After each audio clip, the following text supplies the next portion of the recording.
Today I'm going to be showing how to clear all your event logs within the event viewer in Windows. This is being recorded on a Windows 10 computer, but will apply for earlier versions of Windows as well. So event logs are created when significant errors or restarts occur, at which Windows will log the event.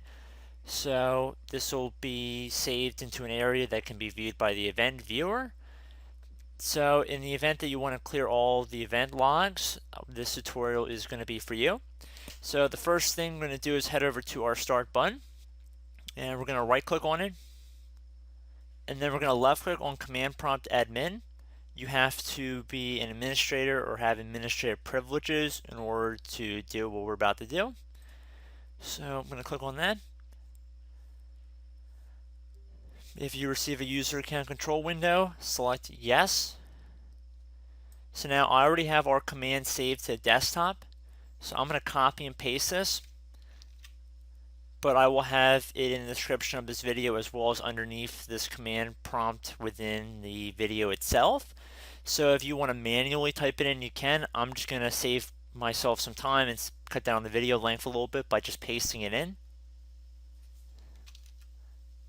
So once you paste it in and you just do Control V, and then if you hit the enter key, it'll start to run this command. So it's just going to take a little bit to run. Once it is done, we can just close out of it.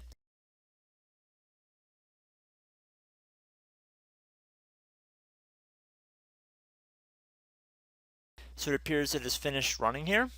So I can just close out of here. And then if I wanted to check to make sure it worked, I go over to the event viewer and just see if everything was cleared out of there. So if we go underneath Windows logs, and we see that there are no more logs listed underneath the Windows log section. So it's all been cleaned. So I hope this tutorial helped you guys out, and I will see you in the next video. Goodbye.